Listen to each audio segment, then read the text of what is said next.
Billionaire Ethan Caldwell had spent 3 long years locking himself away in his mansion, drowning in grief after his wife's death. Then on one freezing Christmas night he heard the sound of metal scraping outside his door. When he stepped into the snow he saw a 7-year-old girl trembling as she dug through his mailbox in the middle of a blizzard. And when the girl finally spoke, her words stopped his heart cold. "You owe me." What Ethan discovered next would shatter everything he thought he knew. Before we continue, tell us what time it is and where you're watching from, and subscribe because tomorrow I've got something extra special for you.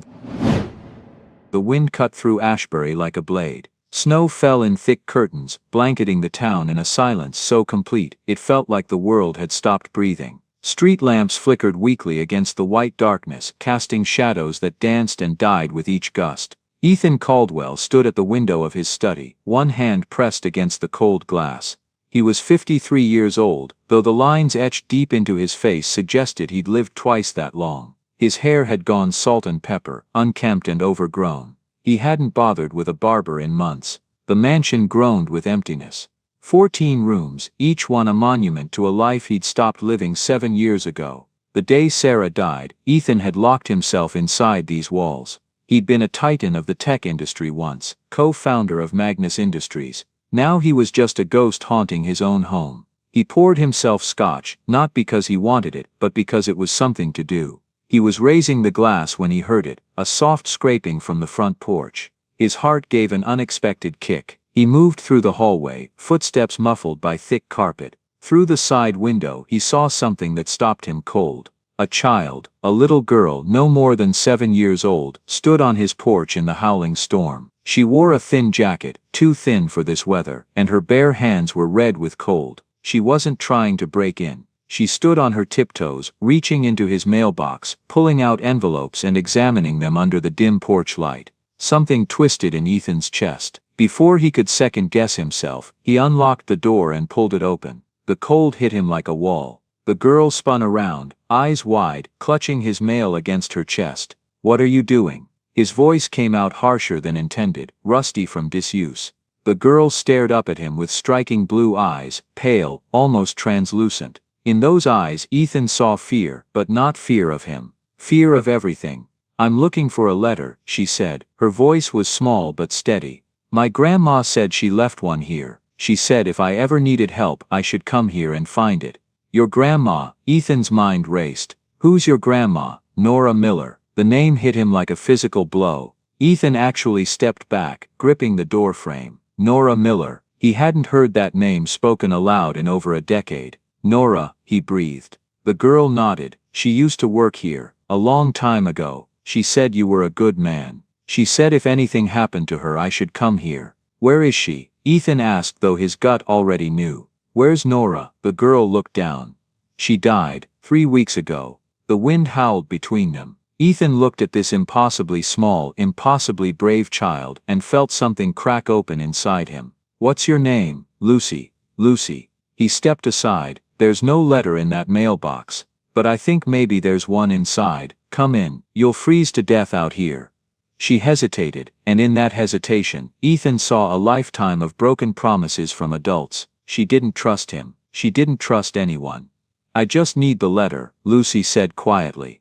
"Then I'll go. Then we'll find the letter. But first you need to get warm." Finally she stepped inside. Ethan led her to the sitting room where the fireplace still glowed with embers. He added logs, stirring them until flames caught. Lucy stood near the fire, watching him with careful eyes. "Sit," he said, gesturing to the chair. She perched on the edge like a bird ready to fly. Ethan grabbed a blanket and draped it over her shoulders. "I'll make hot chocolate." In the kitchen his hands shook. Nora Miller. He remembered the day of the accident, the screech of tires, shattering glass. Nora had pulled Sarah from the wreckage while Ethan stood frozen. She'd saved Sarah's life, gotten injured doing it, and never asked for anything in return. And then he'd let her disappear from his life. When Sarah died and Ethan retreated from the world, he'd cut everyone off, including Nora. She'd written him letters. He remembered the envelopes, but he'd thrown them away unopened. What kind of man does that? He returned with 2 mugs. Lucy took hers with both hands, holding it close before taking a cautious sip.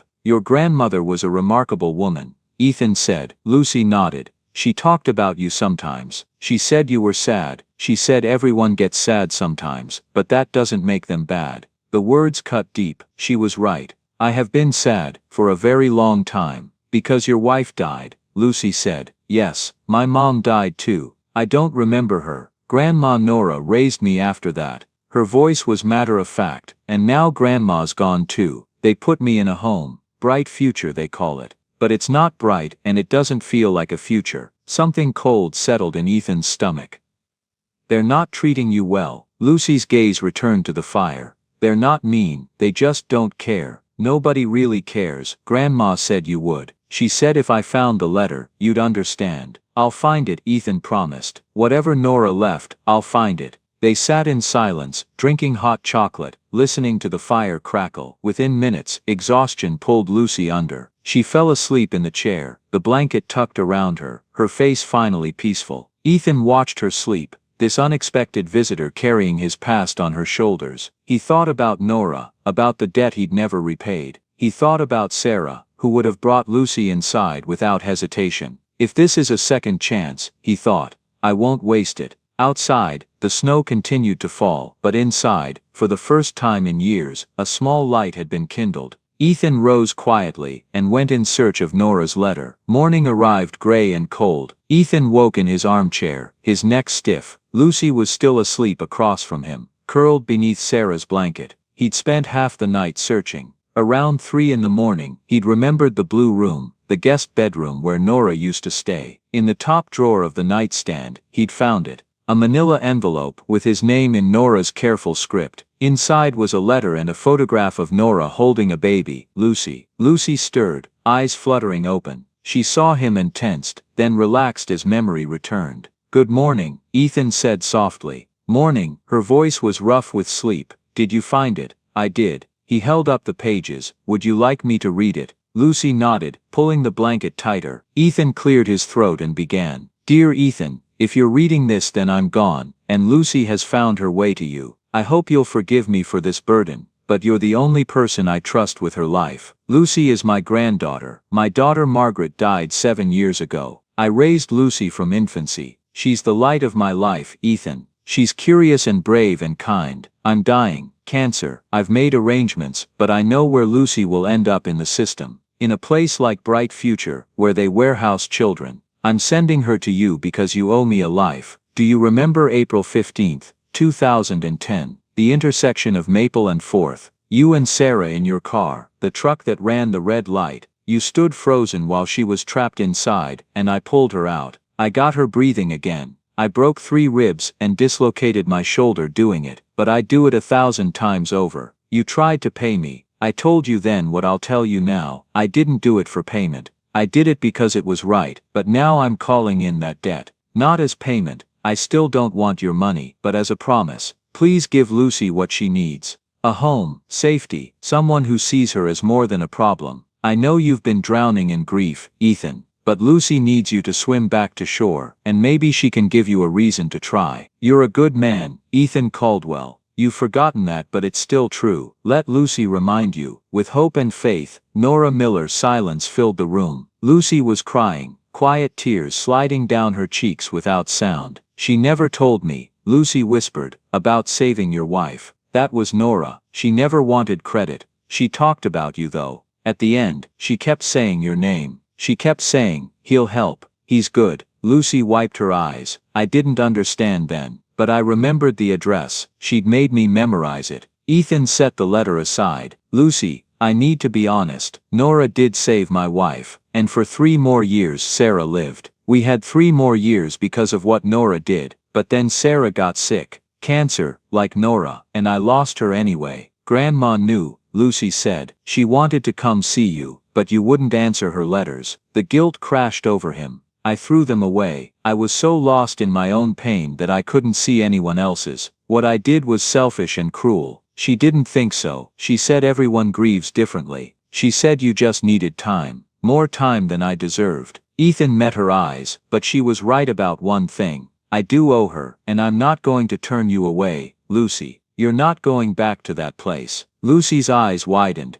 You mean I'm going to find a way to keep you safe. Here with me, if you'll have it. Fresh tears spilled down Lucy's cheeks, but these looked different, like hope. Really, really. Lucy launched herself from the chair and threw her arms around his neck. She was crying in earnest now, her small body shaking. Ethan froze for a heartbeat before slowly wrapping his arms around her. For 7 years, Ethan had felt nothing but numbness. Now holding this child who'd lost everything, he felt the ice around his heart begin to crack. When Lucy pulled back, she was smiling. Actually smiling. "Are you hungry?" Ethan asked. Lucy nodded. Together they made scrambled eggs and toast. Lucy showed him Nora's trick of adding milk to make the eggs fluffy. They worked side by side, and the simple domesticity felt like medicine. "What happens now?" Lucy asked between bites. "They'll be looking for me." "Let them look. I'll call a lawyer today. A friend. We'll figure out how to make this legal." "You'd do that? For me?"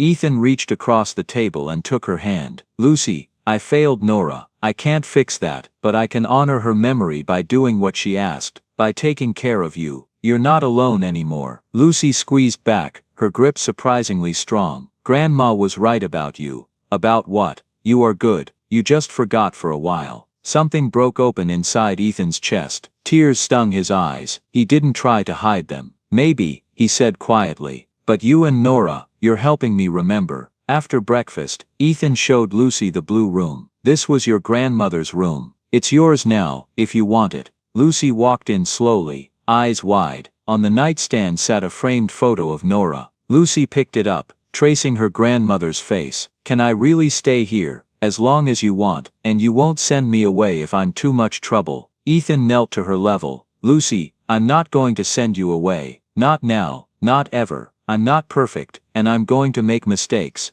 but I'm here, and I'm not going anywhere." Lucy studied his face, searching for the lie, but whatever she saw satisfied her. "Okay," she whispered. "Okay." Ethan stood and walked to the window. Outside, snow was beginning to melt in the afternoon sun. "If this is a second chance," he thought again, "I won't waste it." The first week passed in a strange, gentle rhythm. Ethan called Claire Benson, his late wife's best friend, and a family lawyer who'd been trying to reach him for years. "Ethan," her voice cracked. "Is that really you?" "It's me, Claire. I need your help." He explained everything. When he finished, Claire was quiet for a long moment. "Sarah would be proud of you," she finally said. "I'll start the paperwork immediately." Meanwhile, Lucy began to settle in. Not easily. Trust wasn't given freely by a child who'd been let down by every adult. But slowly, she started to relax. The first morning, she woke early and made her bed with military precision. When Ethan asked why, she said, "At Bright Future, if your bed wasn't perfect, you didn't get breakfast." Ethan's jaw tightened. "You don't have to do that here, but I want to. Grandma taught me. She said making your bed is how you tell yourself the day is starting fresh." So Ethan started making his bed too. For the first time in 7 years, Lucy was quiet, much of the time, always watching with those careful eyes. She asked permission for everything, to use the bathroom, to get water, to sit on furniture. "You don't need to ask permission for those things," Ethan told her. "This is your home now." But permission asking was a habit born from institutions. It would take time to unlearn. On the third day, Ethan found her in the library, staring at the floor-to-ceiling shelves with wonder. "Have you read all of these?" she asked. "Most of them. My wife was the real reader. Grandma used to read to me every night." Lucy's voice went soft. "I miss that." "What did she read?" "All kinds of things, but my favorite was The Secret Garden." Ethan found the book on Sarah's shelf. That night, after dinner, he read to her. His voice was rusty and he stumbled over words, but Lucy didn't mind. She curled up in the armchair, wrapped in her blanket, listening with complete attention. It became their evening ritual: dinner, then reading by the fire. On the 5th day, Lucy discovered the piano. It was a beautiful Steinway grand that Sarah had loved. Ethan hadn't touched it since she died.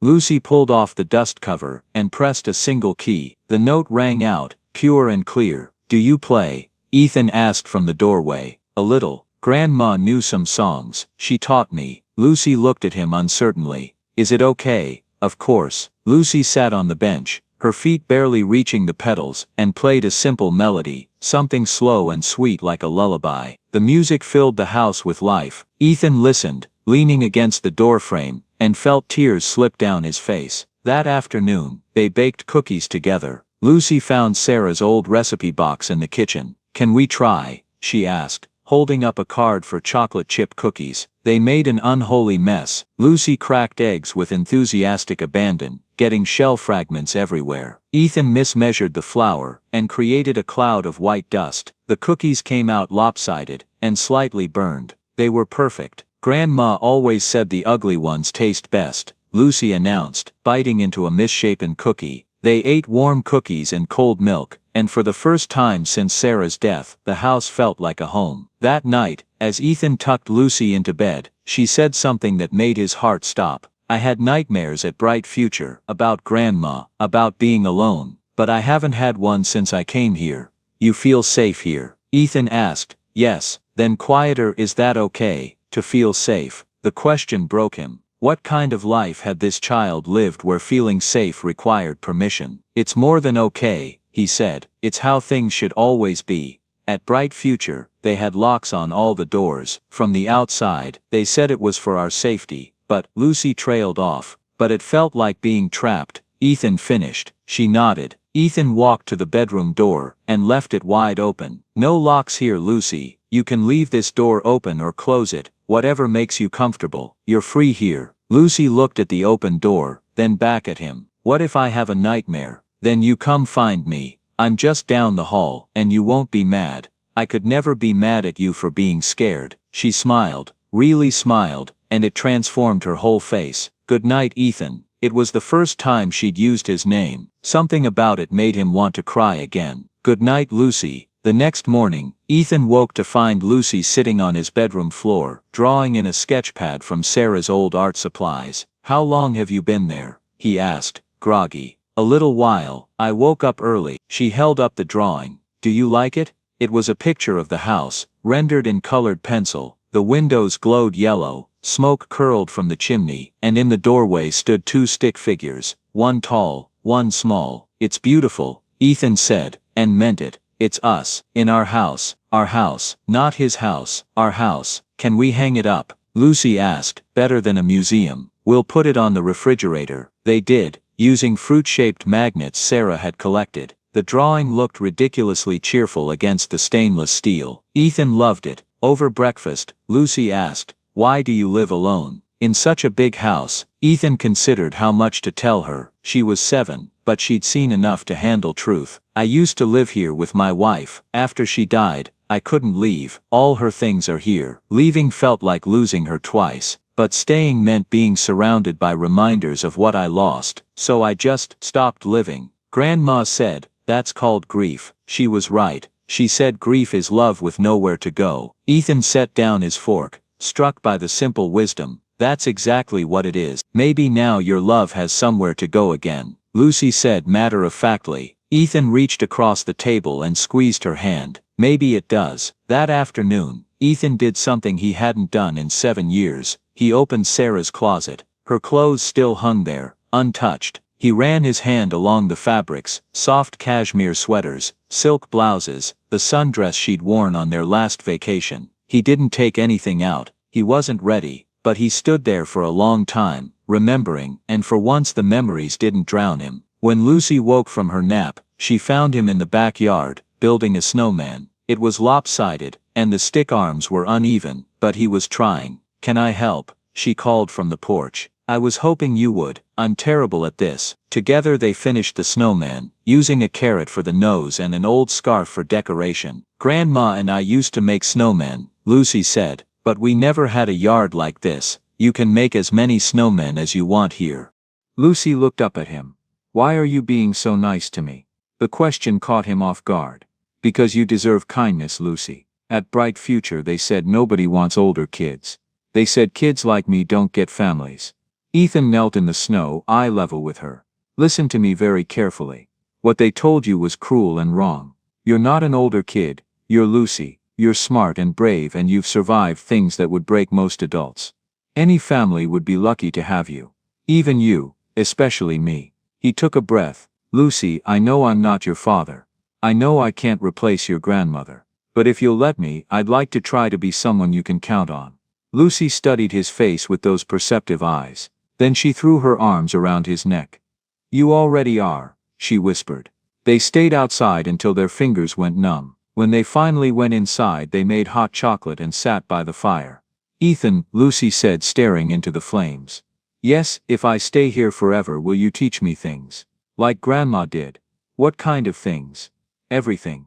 How to be good, how to be brave, how to be okay after bad things happen." Ethan felt his throat tighten. "I'm probably not the best teacher for that last one.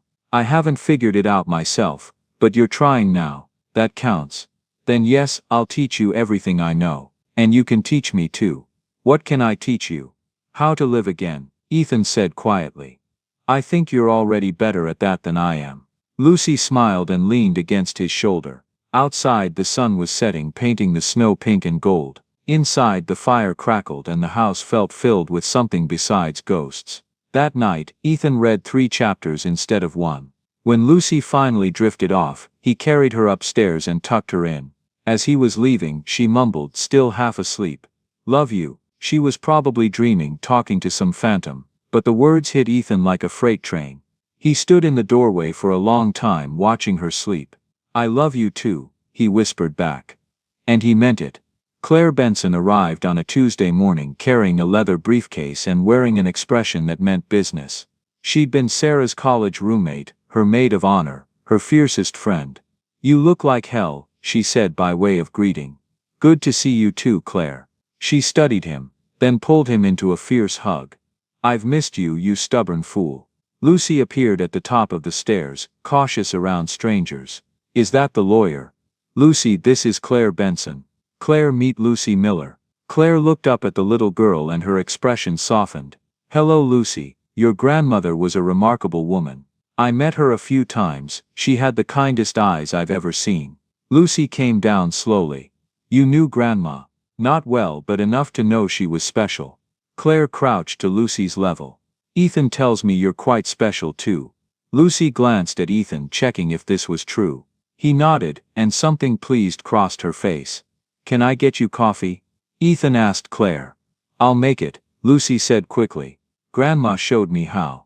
They settled in the study after Lucy delivered perfect cups of coffee. She'd asked to stay, this was about her life, after all. Claire pulled files from her briefcase. "Okay, Lucy's current status is ward of the state, placed with bright future pending foster placement. Nora didn't have a will, so there's no legal designation of guardianship." "What do we need to do?" Ethan asked. "Emergency temporary custody first, then foster certification, then adoption if that's your direction. It won't be quick, and Child Protective Services will scrutinize everything." "My mental health." Ethan laughed bitterly. "They're going to love that. You've been grieving, Ethan." "That's not a disqualification." Claire looked at Lucy. "Honey, would you mind if I talked to Ethan alone for a few minutes?" Lucy looked at Ethan, who nodded. After Lucy left, Claire's expression turned serious. "Are you doing this because you genuinely want to care for this child, or because you feel obligated?" "Both," Ethan admitted. "But Claire, she's bringing me back to life. These past 10 days I've felt more present than I have in 7 years. I'm not doing this just for Nora. I'm doing it because I want her here." "Good, because raising a traumatized 7-year-old isn't going to be easy." "I know, but I'm going to try." Claire nodded. "Then let's get to work. I've already filed for emergency custody. But Ethan, I did some digging into Bright Future. I found some things that concern me." "Like what?" Claire pulled out another file. Bright Future is run by a company called Red Hollow Security Services. They operate several group homes throughout the state. I found 3 complaints in the past 2 years, allegations of neglect, emotional abuse, all investigated and dismissed. Dismissed how? Insufficient evidence. All 3 investigations handled by the same caseworker, who concluded the children were unreliable witnesses. Claire tapped the file. "That's code for we're not taking this seriously." Ethan felt ice in his veins. "Lucy told me about being locked in rooms. About not eating if your bed wasn't perfect. That tracks with the complaints, but without evidence, these places keep operating." Claire's expression was grim. "If we fight for custody, Red Hollow might fight back. They receive state funding per child. Let them fight. It's not just about money, Ethan. Red Hollow has connections. Political connections. I saw their board of directors. State legislators, former judges, business leaders. Something clicked in Ethan's mind. You said Red Hollow security. What kind of security? Private military contractors, mostly, government work. The Youth Services Division is actually a small part of their operation. Or a cover. Ethan muttered. He went to his desk, pulling up his computer. Claire, I need you to look at something. He pulled up records from his Magnus Industries days, corporate filings, partnership agreements. Here, he pointed at the screen. Magnus Industries, minority stakeholder in Red Hollow Security. The investment was made 8 years ago, right after I left the company. Claire leaned in. Your old company is funding the organization housing Lucy. Not just funding. Look at the board overlap. 3 board members serve on both Magnus and Red Hollow boards, including Richard Hale. Your old partner. The man who pushed me out of my own company. Ethan's jaw tightened. Claire, Magnus deals in data, surveillance technology, predictive analytics. Why would they invest in a private security firm running youth facilities? Claire's expression darkened. Because vulnerable children in state custody make perfect test subjects.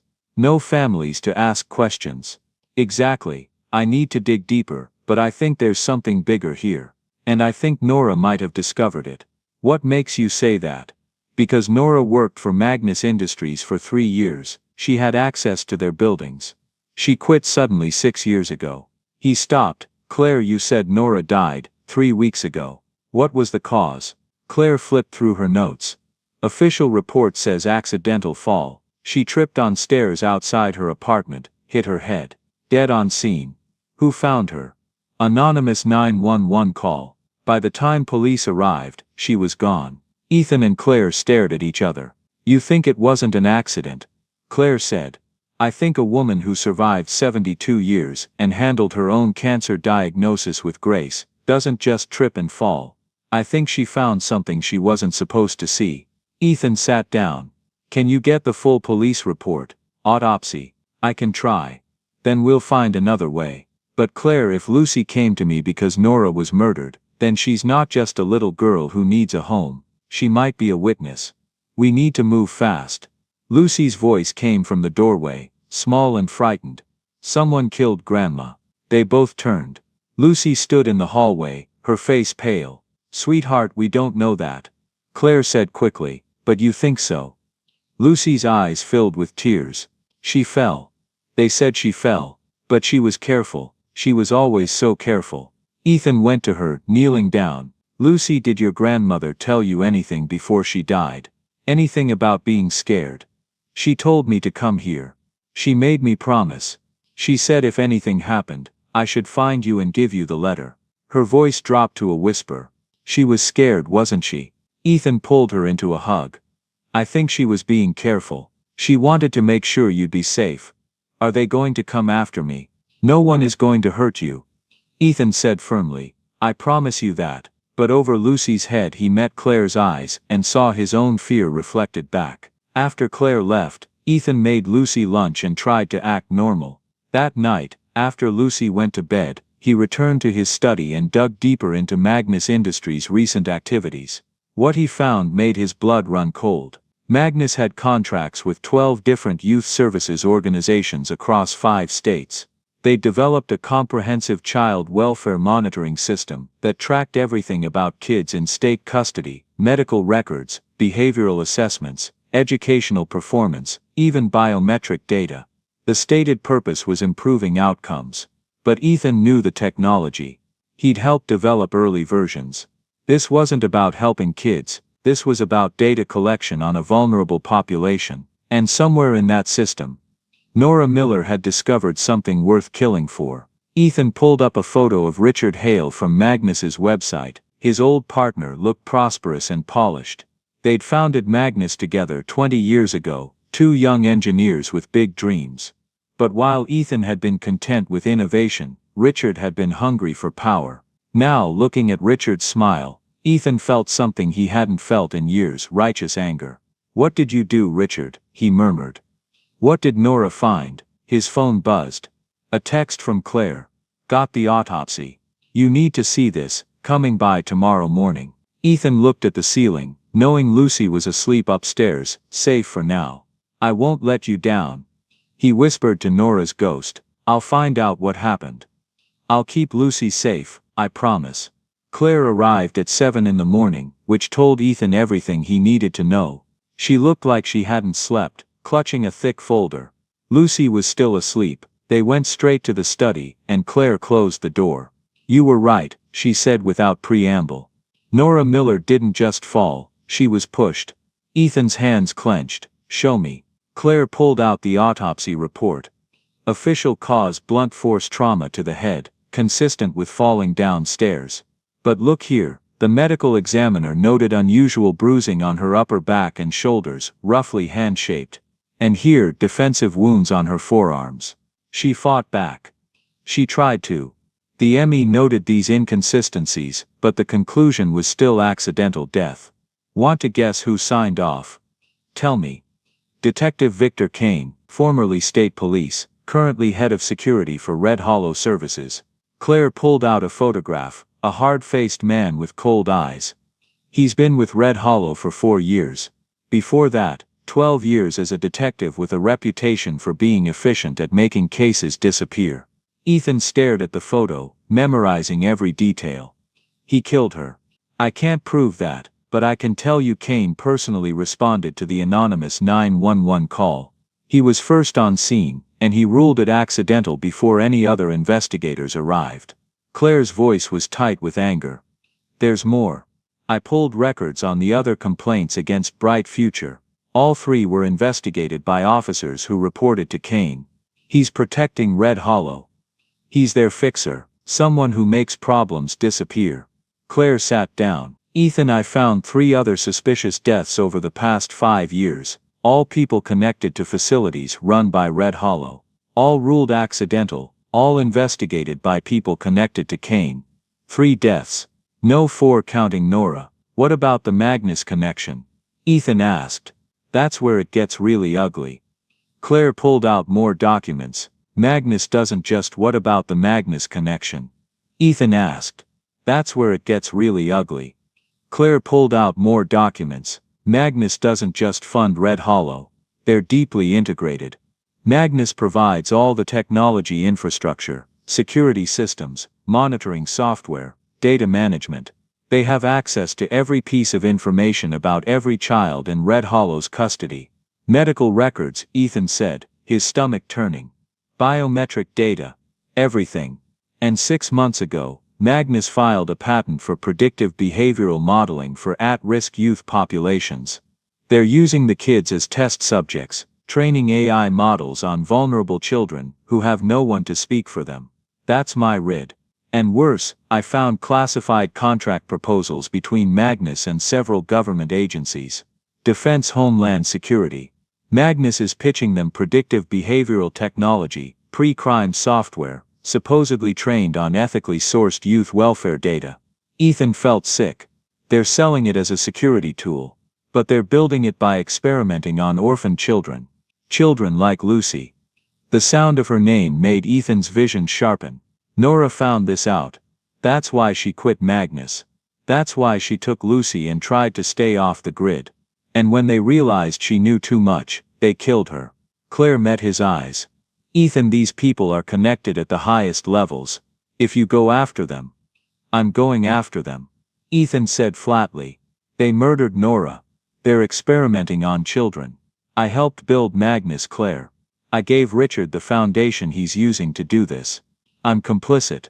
You didn't know. That doesn't matter. I built the gun. I don't get to walk away clean because I didn't pull the trigger. He stood pacing.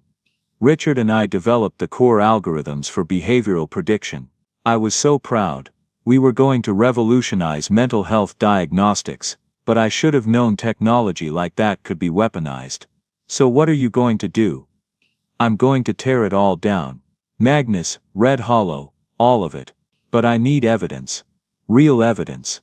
Getting that means getting inside Magnus's systems. That means felonies. I know what it means.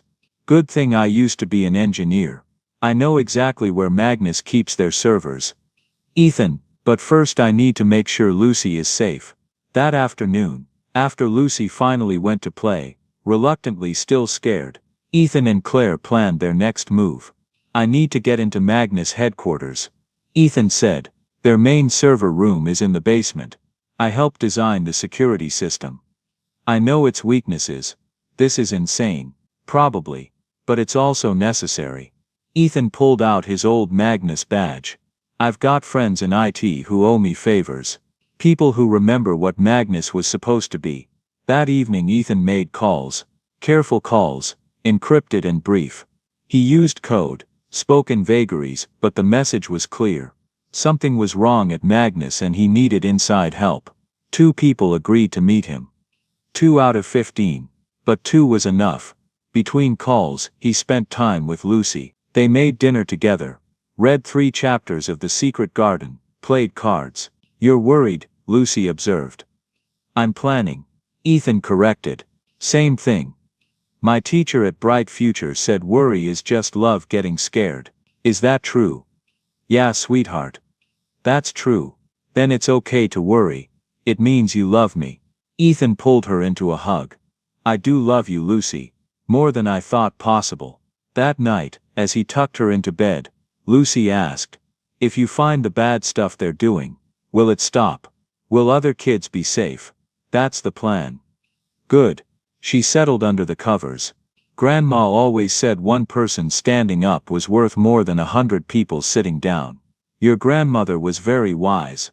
After Lucy fell asleep, Ethan continued planning. He reached out to an old friend from MIT who ran a cybersecurity firm. "Ethan Caldwell," the voice said. Surprised. "Heard you dropped off the earth."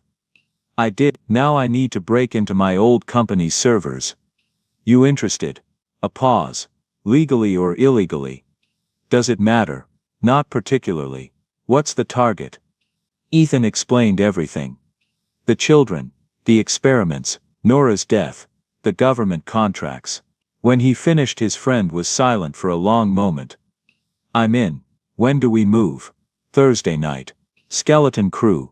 Minimal oversight." "Done." "Ethan. Good to have you back among the living." Ethan hung up and stared at Richard Hale's photo on his screen. "You took everything I built and twisted it into something evil," Ethan said. "You killed a good woman, and you're hurting children." He thought about Lucy sleeping upstairs, about all the other children trapped in Red Hollow facilities. "I'm coming for you, Richard. And I'm going to burn your house down." Ethan reached out to Emma Gray, an investigative journalist he'd known through Sarah. Emma had won 2 Pulitzers exposing corporate corruption. They met at a coffee shop, 40 miles outside Ashbury. Emma arrived looking sharp-eyed and ready for battle. "Ethan Caldwell," she said, sliding into the booth. "When you called I almost didn't believe it. You've been a ghost for 7 years. I had reasons, but I'm not here to reminisce. I have something on Magnus Industries. Something big." "How big?" "Corporate conspiracy, illegal human experimentation and murder."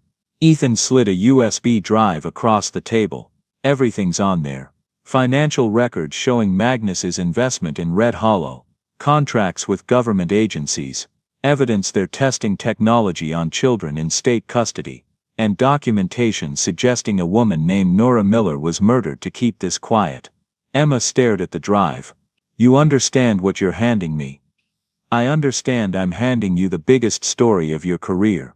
And I understand that publishing this will destroy Magnus Industries and land several people in prison. Including Richard Hale. Your partner, the man you founded the company with." Emma studied him. "You're sure?"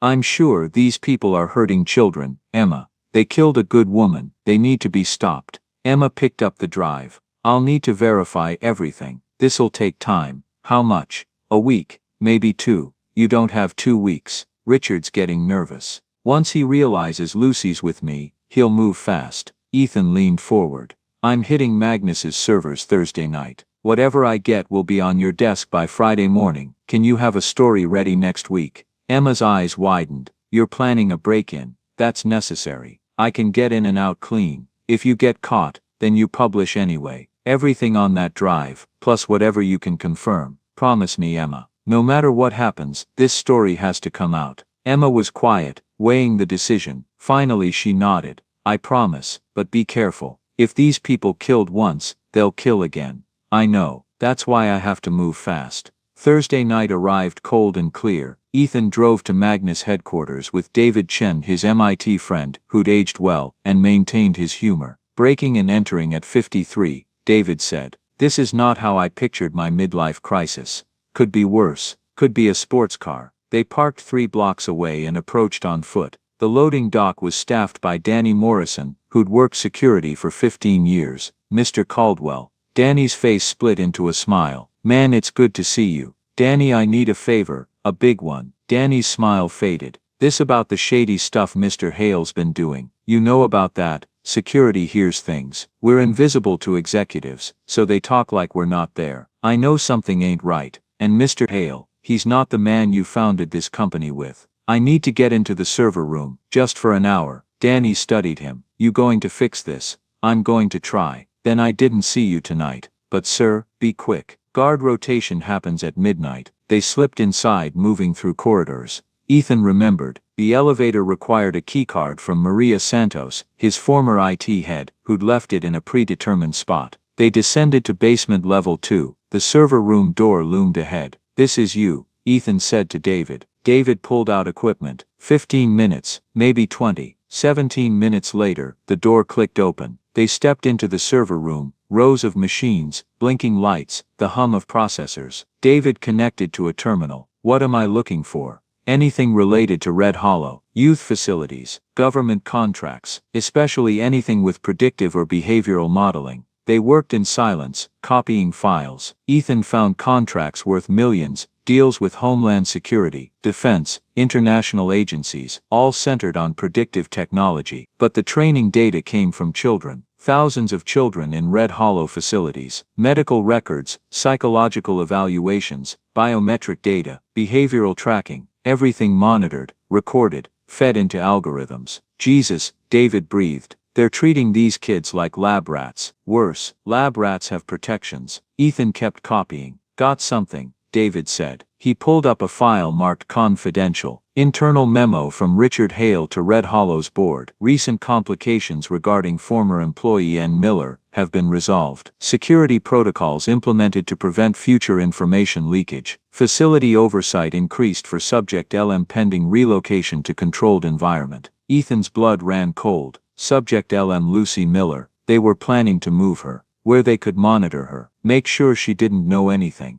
David's face was grim. "You got her out just in time. Copy everything. Every file that mentions Red Hollow, Nora Miller, Lucy Miller or these contracts." They worked for 40 minutes. Finally David disconnected. "Got it all. 5 terabytes of evidence." They erased their digital footprints and made it back to the loading dock. Danny was waiting, looking relieved. "You get what you needed, and then some." "Danny, in the next few days things are going to get crazy. Federal investigators probably. Tell them everything you know. I ain't worried about me, I'm worried about those kids." Danny's voice was rough. "My nephew was in a Red Hollow facility for 6 months, said it was like prison." Ethan's jaw clenched. "What's your nephew's name?" Marcus Morrison." "When this is over I'm starting a foundation to help kids hurt by these places. Marcus will be one of the first we reach out to." Danny's eyes glistened. "You're a good man, Mr. Caldwell." Friday morning, Ethan delivered the files to Emma in person. She scrolled through documents, her expression darkening. "This is worse than I imagined," she said. "Ethan, this isn't just corporate malfeasance. This is systemic abuse.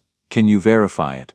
"Some of it. I've got sources at CPS who've been suspicious about Red Hollow." "Give me 72 hours. Make it 60. Richard's nervous. "How do you know?" Ethan showed her a text from an unknown number. "We know what you're doing. Stay away from Magnus. Stay away from the girl. This is your only warning." Emma paled. "They're threatening you. They're scared." "Good. Means we're close." Ethan pocketed his phone. "Publish the story, Emma. Make it impossible to bury." The story published Monday morning. Emma Gray's byline appeared in 3 major newspapers and every news website. "The children they forgot. How Magnus Industries and Red Hollow Security turned foster care into a corporate laboratory." The article was comprehensive and devastating. It detailed every connection. It quoted former employees. It included testimony from children. It connected Nora Miller's death to Victor Kane. And it featured Lucy's story, the little girl who escaped and triggered an investigation that would topple an empire. By noon, Magnus's stock dropped 30%. By evening, the FBI announced a formal investigation. State legislators called for hearings. Richard Hale issued a statement denying everything,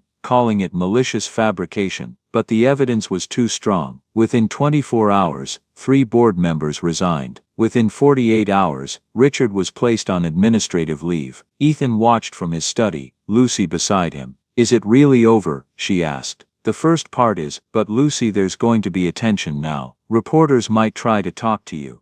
I don't want to be famous. I know, but your story is going to help other kids." On the screen, Emma Gray was being interviewed. "What made this story so urgent?" "Because children were being hurt," Emma said. "Because a good woman died trying to protect her granddaughter. And because one man decided to stop hiding and fight for something that mattered." Lucy looked at Ethan. "She's talking about you. She's talking about your grandmother most of all." That evening, as Ethan was making dinner, his doorbell rang. He froze. Lucy looked frightened. "Stay here," he said quietly. A young woman stood on his porch, late 20s, professional, carrying a press badge. Ethan opened the door a crack. "I'm not giving interviews. I'm not here for an interview. I'm here to warn you." She glanced nervously over her shoulder. "My name is Jessica Torres. I work for Magnus in PR. I quit this morning after reading the article. Mr. Caldwell, Victor Kane left headquarters an hour ago. I heard him on the phone saying your address. I think he's coming here." Ethan's blood went cold. "You're sure?" "I'm sure." He was angry. "Talking about loose ends. Please call the police." "Thank you. Go straight to the FBI. Tell them everything. You'll be protected." She ran to her car. Ethan slammed the door, activated the security system, and pulled out his phone. "This is Ethan Caldwell, at 17 Oak Manor Drive. I have reason to believe Victor Kane, wanted for questioning, in connection with a murder investigation, is on his way to my home. I have a 7-year-old child here. We need police immediately." He called Claire. "Kane's coming. Get here fast. I'm 10 minutes away." "Ethan, barricade yourself somewhere defensible." Ethan grabbed Lucy's hand. "Upstairs, now." They ran to Sarah's old study, a room with a solid door and lock. Ethan pushed furniture against the door, the desk, a bookshelf. Lucy helped. "Why is he coming?" she asked, breathing hard. "Because he's scared. The story's out, and he knows he's going to prison. He wants to tie up loose ends. We're loose